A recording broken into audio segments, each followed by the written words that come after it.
أكبر الله أكبر لا إله إلا الله یا مقلب القلوب ثبت قلبی علی دینک، اے دلوں کو پھیرنے والے میرے دل کو اپنے دین پر ثابت قدم رکھ۔ اس خوبصورت سی دعا کے ساتھ ایک اور دعا، یا اللہ فتنوں کے اس دور میں ہر ماں کو، بہن کو، بیٹی کو، فرد کو توحید پر، سنت پر اور حق پر ثابت قدم رکھ۔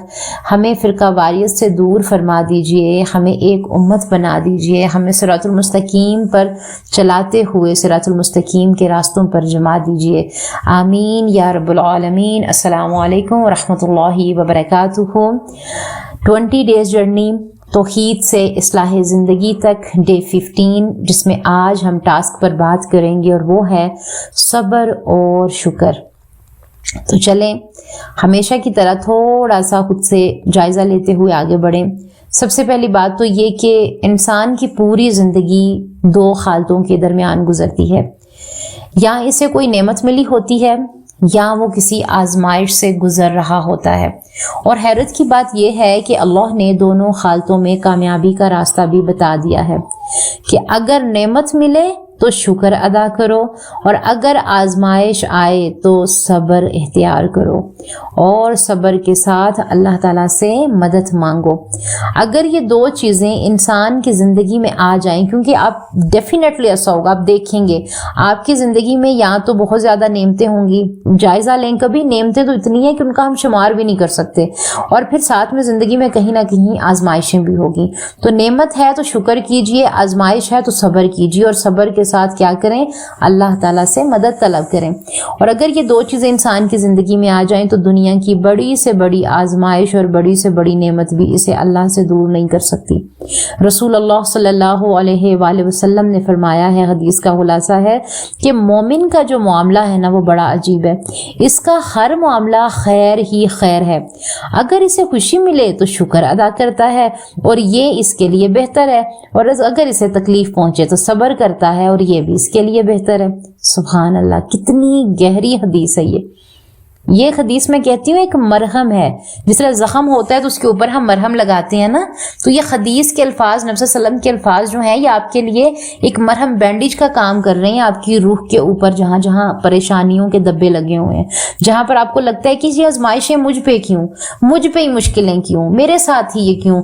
تو دیکھیں یہ حدیث پڑھیں اور خوش ہو جائیں۔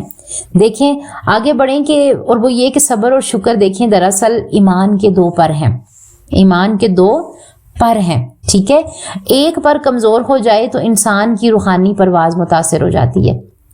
بہت سے لوگ صرف مصیبت میں اللہ کو یاد کرتے ہیں، اور بہت سے لوگ صرف نعمتوں میں خوش رہتے ہیں، یعنی کہ اگر انہیں نعمتوں کے کوئی نعمت چھنتی ہے تو وہ پریشان رہتے ہیں، پھر اللہ تعالیٰ کا شکر نہیں ادا کرتے، اس کو یاد نہیں کرتے۔ لیکن بندہ مومن ہر حال میں اللہ سے جڑا رہتا ہے۔ جب اسے نعمت ملتی ہے تو وہ اپنے آپ کو اس کا حقدار نہیں سمجھتا بلکہ اللہ کا فضل سمجھتا ہے، اور جب آزمائش آتی ہے تو وہ اپنے رب سے بدگمان نہیں ہوتا بلکہ حکمت تلاش کرتا ہے کہ ہر میری اس پریشانی کے ساتھ اللہ تعالیٰ کی کوئی حکمت ضرور ہے، اللہ نے مجھ سے کوئی نہ کوئی ایسا کام لینا ہے جو اللہ کو پسند آ جائے۔ تو دیکھیں اللہ تعالیٰ کیا فرماتے ہیں کہ اگر تم شکر کرو گے تو میں تمہیں اور زیادہ دوں گا۔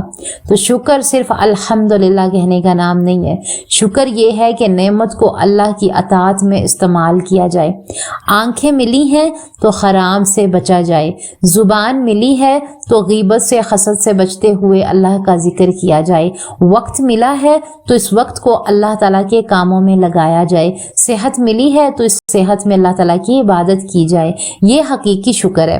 اسی طرح صبر صرف خاموش رہنے کا نام نہیں ہے۔ بہت سے لوگ کہتے ہیں بس میں خاموش ہوں، یہ میرا صبر ہے۔ تو دیکھیں صبر کا مطلب ہے دل میں اللہ کے فیصلے پر اعتراض نہ ہو، زبان پر شکایت نہ ہو اور عمل میں نافرمانی نہ ہو۔ آج کی دنیا فوری نتائج چاہتی ہے، فوری کامیابی چاہتی ہے، فوری راحت چاہتی ہے، فوری خوشی چاہتی ہے، لیکن اللہ بعض اوقات اپنے بندے کو انتظار کروا کر اس کے ایمان کو مضبوط کر رہا ہوتا ہے۔ تو دیکھیں یاد رکھیں، کبھی اپنی زندگی کے پچھلے سالوں پر غور کریں، کتنی تکالیف آئی تھیں، کتنے مسائل آئے تھے، کتنی راتیں رو رو کر آپ نے گزاری تھیں، لیکن اللہ نے ہر بار آپ کو اس سے نکالا، اللہ نے ہر بار آپ کو اس میں سنبھالا، اللہ نے ہر بار آپ کو اس میں رستہ دکھایا۔ تو جس رب نے کل سنبھالا تھا وہ آج بھی آپ کو سنبھال لے گا، اور جو آج نعمتیں دے رہا ہے ان پر شکر کرنا بھی ہماری ذمہ داری ہے۔ تو ایک توحید پرست عورت مصیبت میں صبر کرتی ہے اور نعمت میں شکر کرتی ہے، اور یہی دو صفات اسے اللہ کے قریب لے جاتی ہیں۔ تو چلیں خود سے سوال کریں۔ ہمارا پہلا سوال، کیا میں نعمتوں کو اللہ کا فضل سمجھتی ہوں یا اپنا حق؟ پھر کیا میں آزمائش میں اللہ سے شکوہ کرتی ہوں؟ پھر تیسرا سوال، کیا میں اپنی نعمتوں کا حقیقی شکر ادا کرتی ہوں؟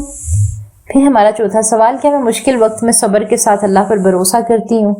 پھر ہمارا پانچواں سوال، کیا میری زندگی میں صبر اور شکر دونوں موجود ہیں؟ تو اللہ سے دعا کریں، یا اللہ ہمیں صبر کرنے والوں میں شامل فرما، ہمیں شکر گزار بندوں میں سے شامل فرما، ہمیں آزمائشوں میں ثابت قدم اور نعمت میں عاجزی عطا کرنے والا بنا۔ اے اللہ ہمارے دلوں کو ہر حال میں اپنے ساتھ جوڑے رکھ، آمین یا رب العالمین۔ السلام علیکم ورحمۃ اللہ وبرکاتہ۔